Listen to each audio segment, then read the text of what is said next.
सुप्रभात बच्चों, मैं आपकी हिंदी की अध्यापिका और आज हम हिंदी का पाठ 3 शुरू करने जा रहे हैं जिसका शीर्षक है महान संगीतकार बेजू बावरा। तो चलिए शुरू करते हैं। पाठ 3 महान संगीतकार बेजू बावरा। ये ज्ञानवर्धक लेख है बच्चों। चलिए यह पाठ का परिचय देते हुए हम पाठ को शुरू करेंगे। कला ईश्वर द्वारा दिया गया वरदान है। कला प्रत्येक मानव में विद्यमान होती है, किंतु जो इसे ठीक से पहचानता है वही कला का पारखी कहलाता है। कला की ना तो कोई जाति होती है और ना ही कोई धर्म होता है। कोई भी कलाकार छोटा या बड़ा नहीं होता। कलाकार का स्वभाव सदैव विनम्र होना चाहिए। पाठ में एक ऐसे ही कलाकार के विषय में बताया गया है। तो चलिए अब हम पाठ के बारे में शुरू करते हैं, पाठ को पढ़ते हैं।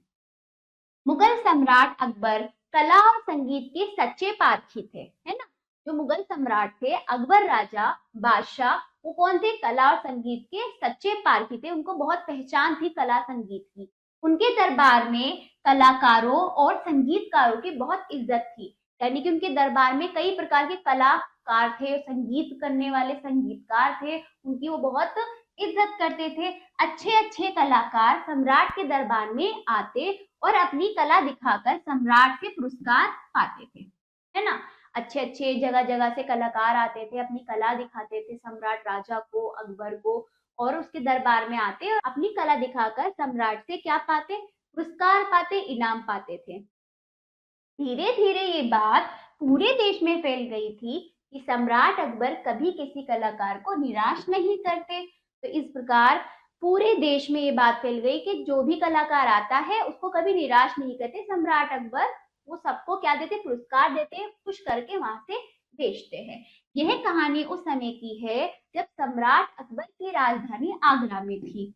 एक बार कुछ साधु आगरा पहुंचे और एक पेड़ के नीचे बैठकर भजन कीर्तन करने लगे। देखिए, कुछ साधु आए, आगरा पहुंचे, एक पेड़ के नीचे कीर्तन करने लगे, भजन करने लगे अपने इन वाद्य यंत्रों के द्वारा। ठीक है। उनकी मीठी आवाज सुनकर आसपास भीड़ इकट्ठी हो गई। आसपास के लोग उनकी मीठी आवाज सुनकर आ गए। भीड़ को देखकर साधुओं ने और भी कई भजन सुनाए, और जब भीड़ आने लगी तो वो क्या हो गए? और भी अच्छे से भजन सुनाने लगे थे। धीरे धीरे ये भीड़ बढ़ती गई। धीरे धीरे यह भीड़ बढ़ती चली गई, है ना। जिस पेड़ के नीचे बैठकर साधु भजन कर रहे थे उसके पास ही सम्राट अकबर का किला था, है ना। इसके आसपास ही सम्राट अकबर का किला था जहां वह रहते थे। ठीक है। वहां पर सैनिकों का पहरा रहता था, यानी कि वहां पर तैनात रहते थे सैनिक वहां पर क्या होते थे? पहरा दिए हुए होते थे, पहरेदारी करते थे। ठीक है।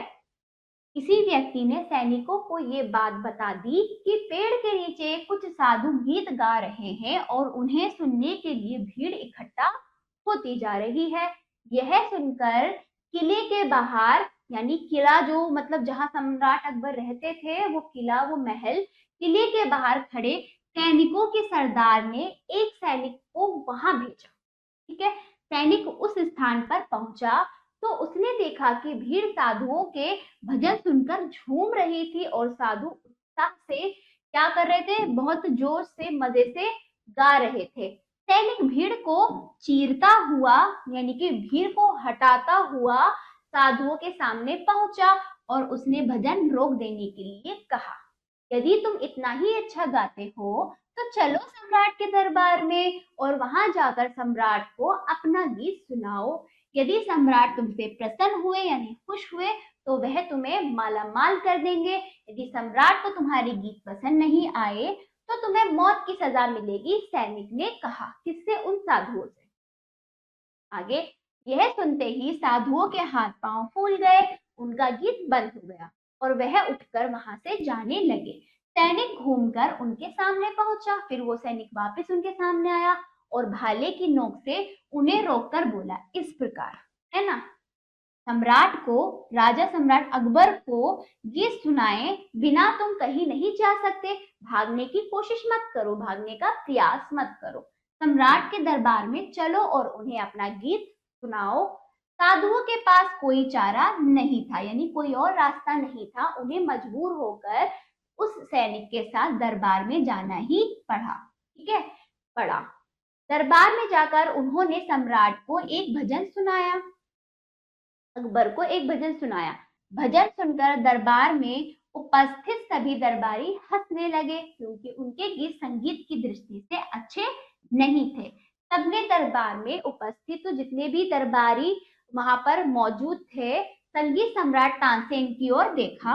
उस समय तानसेन उठे और सम्राट से बोले, सम्राट, ये बेचारे सीधे साधे साधु हैं, ये तो इधर उधर गाते हुए भगवान का भजन करते हैं, इन्हें संगीत का ज्ञान कहाँ। इसलिए आपसे विनती है, ठीक है, विनती यानी वो कह रहे हैं कि आपसे विनती है कि आप इन्हें छोड़ दें, इन्हें सजाए मौत ना दें। यदि आप इन्हें कोई सजा देना चाहते हैं तो इन्हें अपने राज्य की सीमा से बाहर कर दे। किसने बोला? तानसेन ने बोला, क्योंकि शर्त क्या थी? यदि तुम्हारा संगीत अच्छा रहा तो आपको मालामाल कर देंगे, यदि नहीं अच्छा रहा तो मौत के घाट उतार देंगे। तो तानसेन तभी उठे तो उन साधुओं की तरफ से बोले, सीधे साधे हैं, ये भगवान का भजन करते हैं, इनको ज्ञान नहीं है, आपसे विनती है कि आप इन्हें कृपया आप इन्हें छोड़ दें, नहीं इनको मौत की सजा ना सुनाएं। अगर आप कोई सजा देना चाहते तो अपने राज्य से बाहर कर दें कि वापस ये कभी ना आए। अकबर को तानसेन की बात उचित लगी, सही लगी। उसने अपने सैनिकों को आदेश दिया कि इन साधुओं को उनके राज्य की सीमा से दूर छोड़ दिया जाए, है ना। अपने सैनिकों, जो उसके सैनिक थे अकबर के, उसको उनको आज्ञा दी कि इनको छोड़ दिया जाए दूर। सम्राट की बात सुनकर साधुओं की जान में जान आई। उन्होंने सोचा कि जान बची तो लाखों पाए, यानी कि जान बच गई सब कुछ पा लिया, जान से ज्यादा कुछ नहीं, लाख मिल गए, समझो हमारी जान ही बच गई, यही बहुत बड़ी बात है। इन साधुओं में एक छोटी आयु का साधु भी था। उसे सम्राट अकबर और तानसेन की बातें सुनकर बहुत क्रोध आया। मतलब उनमें से एक साधु छोटा, कम उम्र का, कम आयु का साधु था, उसको जो है तानसेन की और सम्राट अकबर की बात सुनकर बहुत गुस्सा आया। उसका नाम बेजनाथ था। क्या था? बेजनाथ था। साधु उसे प्यार से बेजू कहकर पुकारते थे। बेजू का यह है मानना था कि संगीत किसी का गुलाम नहीं है। ठीक, उसने सोचा कि तानसेन को अपने संगीत पर घमंड है, तो उसमें से एक जो कम आयु का जो साधु था, उसको गुस्सा आया कि मतलब ये लोग, मतलब अकबर और ये तानसेन, ये बहुत घमंडी है कि ये इनका मतलब ये हमारी, इन्होंने हमारी क्या है, इन्होंने हमारी बेइज्जती कर दी और इन्होंने हमारे संगीत को कितना बुरा बोला, और संगीत किसी का गुलाम थोड़ी ना होता है, उसने सोचा। और ये तानसेन को कितना घमंड है और उसे तानसेन के इस घमंड को अवश्य तोड़ना चाहिए, वो ऐसा सोचने लगा। यदि उसने अभ्यास किया तो तानसेन को हराना कोई मुश्किल काम नहीं होगा। फिर वो सोचने लगा कि मैं अभ्यास करूंगा और तानसेन के घमंड को तोड़ूंगा, उसको हराऊंगा। ठीक है, और ये यदि मैं इसमें अभ्यास करता रहा तो मेरे लिए मुश्किल काम नहीं। उसने उसी दिन से यह प्रतिज्ञा कर ली, यह प्रण ले लिया, यह प्रतिज्ञा कर ली कि वह एक ना एक दिन संगीत सम्राट तानसेन से संगीत का मुकाबला अवश्य करेगा और उसे हराएगा। फिर बाकी साधु तो चुपचाप भजन करते हुए इधर उधर घूमने लगे, किंतु बैजनाथ को चैन नहीं था। उसको क्या था? उसको चैन नहीं था। उसने उस दिन से ही ठान लिया था, इसलिए वो परेशान सा था कि कैसे भी करके मुझे इनको सबक सिखाना है। उसे तो दिन रात एक ही लगन लगी थी। ठीक है, उसे ऐसे गुरु की तलाश थी जो उसे संगीत में निपुण बना दे, अच्छा बना दे, बेहतर बना दे। इसके लिए वह साधुओं की टोली से अलग हो गया और संगीत के एक अच्छे गुरु की खोज में दर दर भटकने लगा। ठीक है, फिर जब वो बेसब्रा सा रहता था, परेशान रहता, दिन रात बस यही सोचता था कि कैसे भी करके मैं निपुण हो जाऊं संगीत में, मुझे ऐसा गुरु मिल जाए कि मुझे वो अच्छा बना दे, बेहतर बना दे, तानसेन से ज्यादा बेहतर बना दे।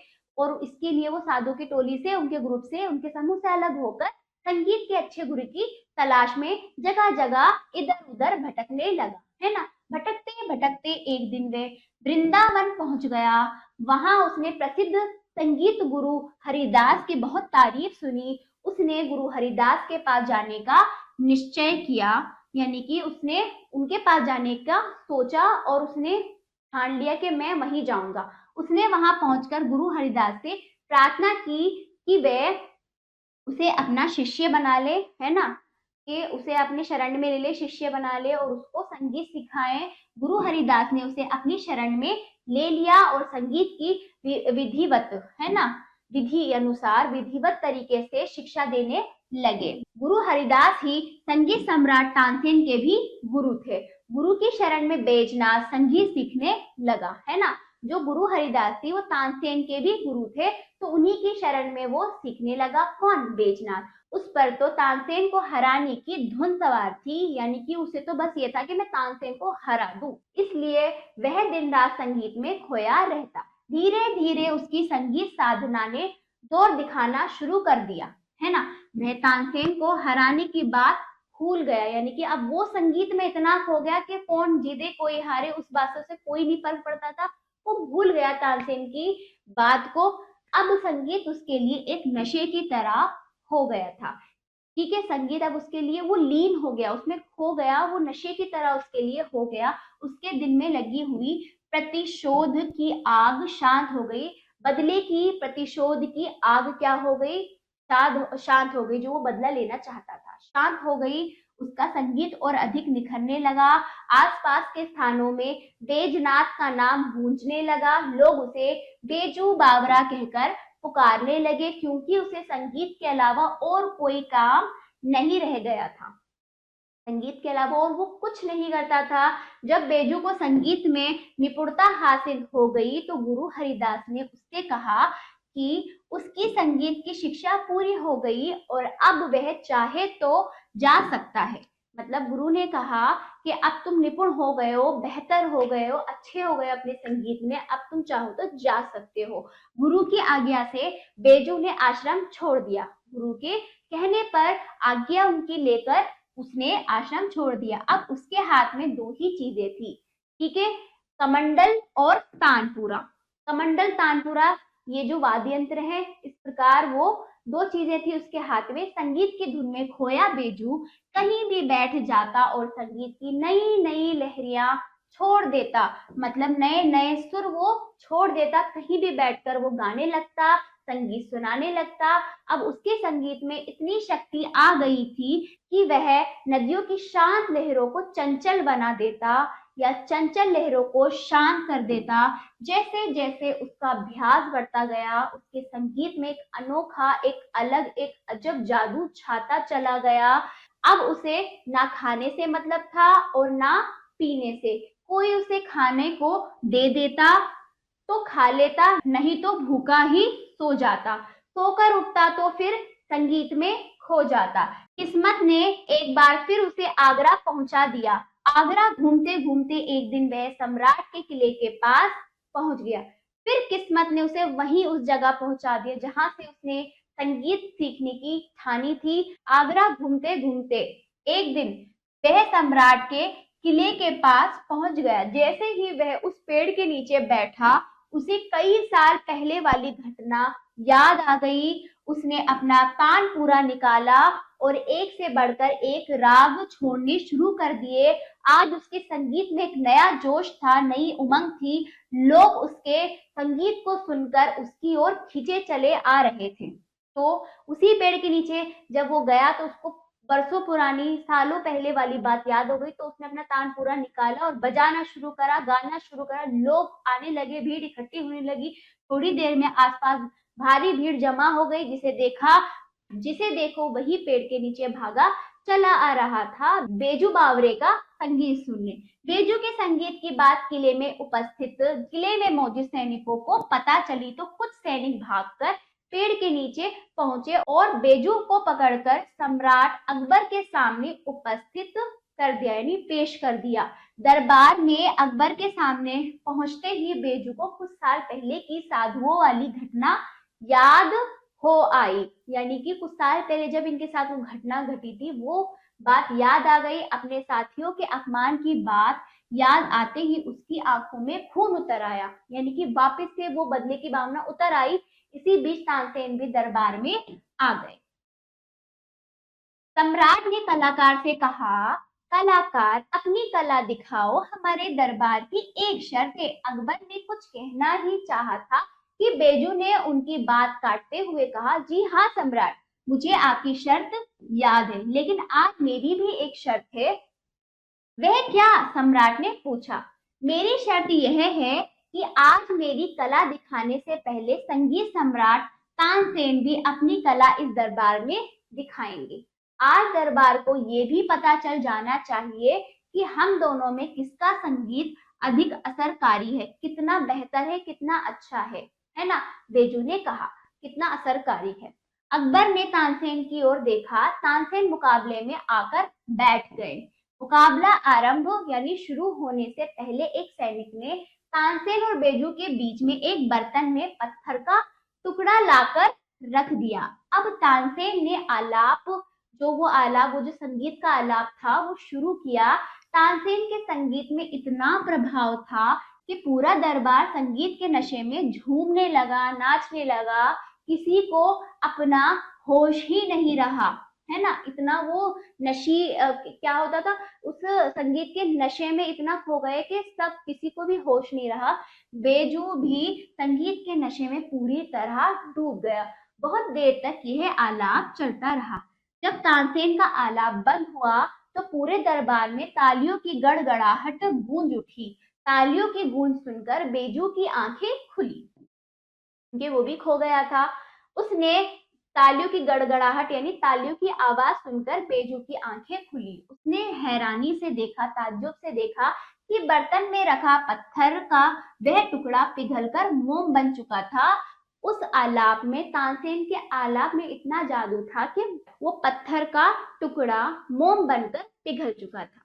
सभी यह देखकर बहुत खुश थे। पत्थर को मोम की तरह पिघलते देखकर तानसेन ने अपने मंजीरे यानी जो वाद्य यंत्र होते हैं जिसे बजाए जाते हैं संगीत में, वो मंजीरे पत्थर के पिघले हुए टुकड़ों पर रख दिए, जो धीरे धीरे पत्थर पर जम गए। अब तानसेन ने बेजू को चुनौती दी, यानी कि उसको एक चुनौती दी, एक शर्त रखी। सम्राट, यह नौजवान अपना आलाप सुनाए। शर्त यह है, ठीक है, पत्थर पर जमे मेरे मंजीरों को बाहर निकालना पड़ेगा, नहीं तो मतलब इस तरह से उसने शर्त रखी। मुझे संगीत सम्राट तानसेन की शर्त मंजूर है, लेकिन मेरी भी एक शर्त है, बेजू ने कहा। बेजू ने क्या, मुझे ये शर्त मंजूर है तो मेरी भी एक शर्त है।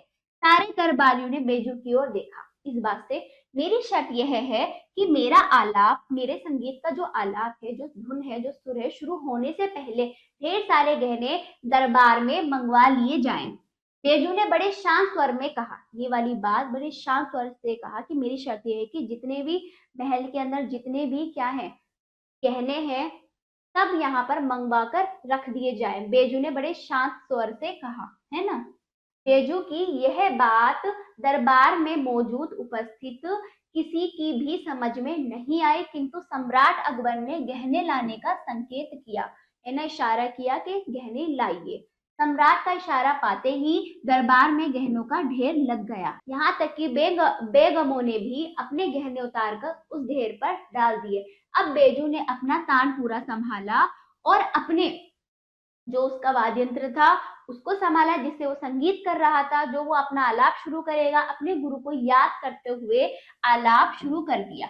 बेजू का आलाप शुरू होते ही तानसेन के माथे पर चिंता की लकीरें दिखाई देने लगी। वह संगीत के पारखी थे। कौन? तानसेन। वो समझ गए, उन्हें पता चल गया कि आज दरबार में बैठा यह युवा संगीतकार उन्हें चुनौती देना चाहता है। थोड़ी ही देर में पूरा दरबार बेजू के आलाप और संगीत का दीवाना होकर झूम रहा था। ठीक है, उसका आलाप, उसका संगीत का दीवाना होकर झूम रहा था। बेजू के धीरे धीरे दरबार में संगीत के अलावा और कुछ नहीं था। यहाँ तक कि सम्राट अकबर और तानसेन भी बेजू के संगीत में पूरी तरह डूब चुके थे। ठीक है, यानी कि पूरी तरह से लीन हो चुके थे। सब जगह क्या था, उसका संगीत ही गूंज रहा था, किसको किसी चीज की नहीं पड़ी। किसी को ये भी पता नहीं था कि आलाप कौन गा रहा है। हर व्यक्ति बेजू के संगीत में अपनी सुध बुध खो चुका था। जैसे जैसे संगीत का वेग बढ़ता जा रहा था, वैसे वैसे दरबार में लोगों की दीवानगी भी बढ़ती जा रही थी। उसके संगीत के प्रति दीवाने होते जा रहे थे, संगीत के नशे में दीवाने हो गए थे। अचानक बेजू ने अपना आलाप रोक दिया।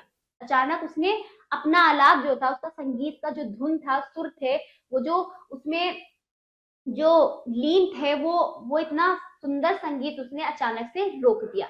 आलाप रुकते ही दरबार में जैसे बेचैनी छा गई। दरबार में मौजूद हर व्यक्ति ने अपनी आंखें खोल दी।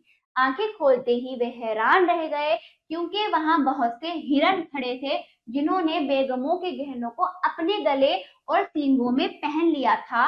अभी तक वे हिरण संगीत के नशे में डूबे हुए थे, यानी कि जंगल के जानवर भी उसके धुन सुनते सुनते वहां आ गए, वो भी नशे में झूम उठे, डूबे हुए थे। ठीक है, तालियों की गड़गड़ाहट, तालियों की आवाज ने उनकी भी आंखें खोल दी। उन हिरणों की जो जितने हिरण थे उनकी आंखें खुल गई, नहीं तो वो भी क्या थे, संगीत के नशे में झूम रहे थे। इधर अपने इधर अपने गहनों को हिरणों के गले और सींगों में पहने देखकर बेगम, जो अकबर की बादशाह की जो रानियां थी, वो बेगम क्या थी, आश्चर्यनी चौंक गई, हैरान हो गई और चीखने लगी उन हिरणों को देखकर। हिरणों ने जैसे ही उनकी चीख सुनी, वे हड़बड़ा गए, डर गए, वहां से दरबार से बाहर भाग निकले। वो गहने पहने पहने बाहर चले गए। दरबार में उपस्थित कुछ सैनिक भी उनके पीछे पीछे भागे, किंतु वे किसी के हाथ नहीं आए और जंगल में खो गए। सारा दरबार हैरान परेशान था, ताज्जुब था, परेशान था, ये क्या हुआ। ऐसा पहली बार हुआ था कि किसी का संगीत सुनकर जंगल से हिरन आ गए और दरबार में रखे आभूषणों को अपने गले और सींगों में लटकाकर भाग गए। आभूषण यानी गहनों को भाग गए, पहनकर लटकाकर इस प्रकार देख कैसे झूम रहे थे। और फिर जब इनको होश आया कि तो ये वापस वहीं पर भाग गए। इतना अच्छा संगीत सुनकर दरबार में उपस्थित व्यक्ति वाह वाह कर उठा। तानसेन और सम्राट अकबर का भी यही हाल था। तानसेन को साधारण से मामूली से दिखाई देने वाले इस युवक से ऐसी आशा नहीं थी।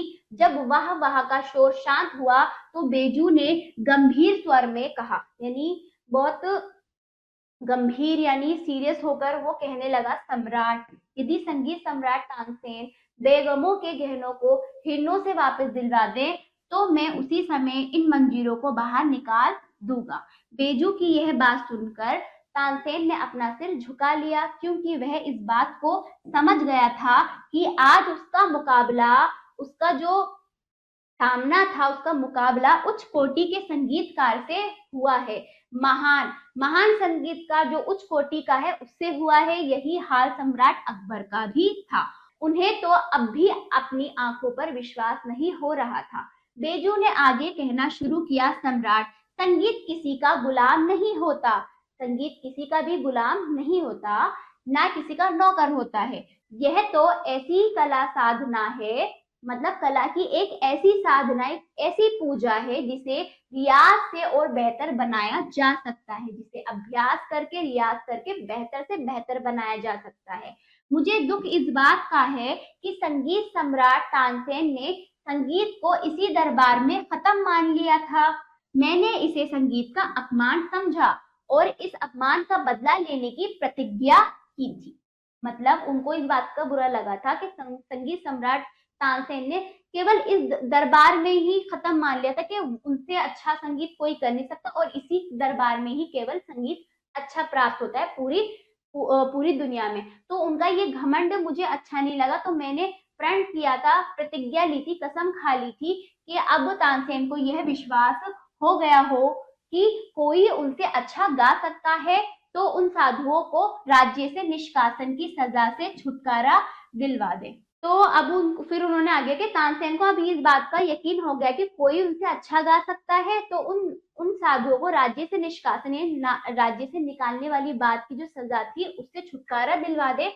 जो सजा उनको सुनाई थी उससे छुटकारा दिले, वापस से उनको राज्य में ले ले। जिन्हें इसी दरबार में सजा सुनाई गई थी। संगीत आनंद उठाने की चीज है, ना कि किसी का अपमान करने की, ना किसी को बेइज्जत करने की। एक आनंद, ये क्या है, आनंद मजा लेने की चीज है, ठीक है, या किसी को सजा सुनाने की चीज नहीं है। किसी का अपमान, बेइज्जती है, किसी को सजा सुनाने की चीज नहीं है संगीत। बेजू की बात सुनकर तानसेन को सारी बातें याद आ गई। उन्हें कुछ साल पहले साधुओं में सबसे छोटी आयु का यह साधु भी याद आ गया। तानसेन अपने स्थान से उठे और बेजू के चरणों में झुकने लगे। बेजू ने उन्हें ऐसा करने से रोकते हुए कहा, यह आप क्या कर रहे हैं? आप तो मेरे गुरु भाई हैं, यानी कि आपकी वजह से ही तो आज मैं यहाँ खड़ा हूँ। आप मेरे से बड़े हो, आप मेरे गुरु हो, आपकी वजह से ही मैंने संगीत सीखा है। वैसे भी आप मुझसे बड़े हैं और मैं आपका बहुत सम्मान करता हूँ, आपकी बहुत इज्जत करता हूँ। बेजू की विनम्रता पूर्ण बातें सुनकर तानसेन को बहुत अच्छा लगा। इतना ना विनम्र मन, उसका स्वभाव शांत, विनम्र, नरम हृदय देखकर उसका क्या हो, तानसेन को उसका व्यवहार अच्छा लगा। उन्हें यह महसूस हुआ कि संगीत और कला दुनिया में फैलाने की चीजें हैं, इन्हें रोकना इनका अपमान करना है ना। उन्हें यह बात भी समझ में आ गई थी कि कला पर घमंड करने वाला व्यक्ति कभी अच्छा कलाकार नहीं बन सकता। ठीक है बच्चों, तो ये संगीत के ऊपर, घमंड के ऊपर हमें ये पाठ अच्छे से समझाया गया है। पाठ का भाव देख लीजिए। कला की पहचान इसमें बताई गई, कला की साधना में स्वयं मिट जाना। कला, कोई कला छोटी बड़ी नहीं होती, कला को बांधा नहीं जा सकता। सच्चा कलाकार कभी कला का अपमान नहीं कर सकता, नहीं करता। कला विनम्रता, प्रेम और मिठास जीवन में भरती है। कला जाति धर्म से ऊपर होती है। इस प्रकार इस पाठ में इस तरह के भाव हमें समझाने के प्रयास किए गए हैं। अब आ जाइए शब्दकोश। विनती, प्रार्थना, उचित, ठीक, प्रतिज्ञा, प्रण, तारीफ, बड़ाई, प्रतिशोध, बदला, निपुणता, कुशलता, अपमान, बेइज्जती, हैरानी, चकित, आश्चर्य, सम्मान, आदर। इन शब्दों का अर्थ है जो आपको कंठस्थ करना है, याद करना है। आपने क्या सीखा? मौखिक देख लीजिए। शुद्ध उच्चारण के साथ इन शब्दों को आपको पढ़ना है। सम्राट, पारखी, इज्जत, पुरस्कार, कीर्तन, दृष्टि, घमंड, प्रतिज्ञा, वृंदावन, प्रतिशोध, निपुणता, गड़गड़ाहट। ठीक है, तो इनको आप शुद्ध उच्चारण करेंगे। दूसरा देखिए, सोच कर बताइए। पहला, साधु के पेड़ के नीचे बैठकर क्या कर, साधु पेड़ के नीचे बैठकर क्या कर रहे थे? दूसरा, सैनिक ने साधुओं से आकर क्या कहा? तीसरा, तानसेन ने साधुओं के लिए अकबर को क्या सलाह दी? चौथा देखिए, दरबार से जाते समय बैजू ने क्या प्रण किया? इन प्रश्नों का उत्तर आप भूलकर स्वयं देंगे पाठ के अनुसार। अब आ जाइए लिखित बच्चों। बहुविकल्पीय प्रश्न, सही विकल्प पर सही का चिन्ह लगाइए। पहला देखिए, साधु कहाँ बैठे भजन गा रहे थे? कहाँ? पेड़ के नीचे। दूसरा, साधुओं की सजा को किसने कम करवाया? किसने? तानसेन ने। तीसरा, बेजू संगीत सीखने की दीवानगी में भटकते भटकते कहाँ पहुंचा? वृंदावन। ठीक है। चौथा देखिए, बेजू को संगीत की शिक्षा किसने दी थी? किसने दी थी? गुरु हरिदास ने। पांचवा देखिए, अकबर के दरबार में बेजू का आलाप सुनने जंगल से कौन से जानवर आए? कौन से जानवर आए? हिरण। अब आजी लघुत्तरीय प्रश्न। निम्नलिखित प्रश्नों के उत्तर दीजिए। पहला, अकबर के दरबार में बेजू को क्रोध क्यों आया? दूसरा, बेजू ने संगीत की शिक्षा किससे और कैसी ली? तीसरा, दरबार में तानसेन के आलाप करने से क्या हुआ? चौथा देखिए, बेजू ने सम्राट अकबर के सामने क्या शर्त रखी? इन प्रश्नों का उत्तर पाठ आपने अच्छे से समझ लिया है, पढ़ लिया है, उसके अनुसार स्वयं अपनी अभ्यास पुस्तिका में देंगे। तीसरा देखिए, रिक्त स्थानों की पूर्ति कीजिए। पहला, मुगल सम्राट डैश कला और संगीत के सच्चे पारखी थे। ठीक है। दूसरा, साधुओं के पास कोई डैश नहीं था।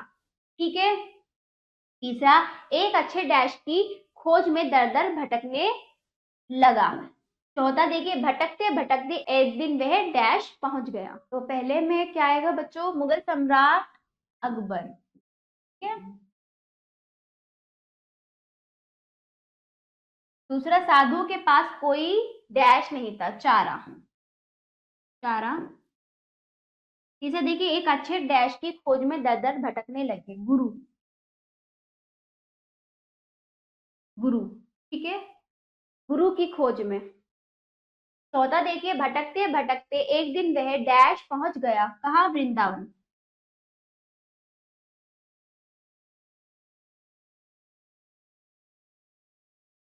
ठीक है, तो ये पाठ यहीं पर समाप्त हुआ। बाकी कार्य आप स्वयं करेंगे। आशा करती हूँ बच्चों आपको ये पाठ अच्छे से समझ आया होगा और उसकी कहानी भी आपको बहुत अच्छी लगी होगी, इससे सीख भी मिली होगी। ये पाठ यहीं पर समाप्त होता है। इसका अभ्यास कार्य आप जरूर कीजिएगा और पाठ को दोबारा से अच्छे से इस कहानी को पढ़ने का प्रयास करें। तो अब हम मिलते हैं अगले पाठ पर। धन्यवाद।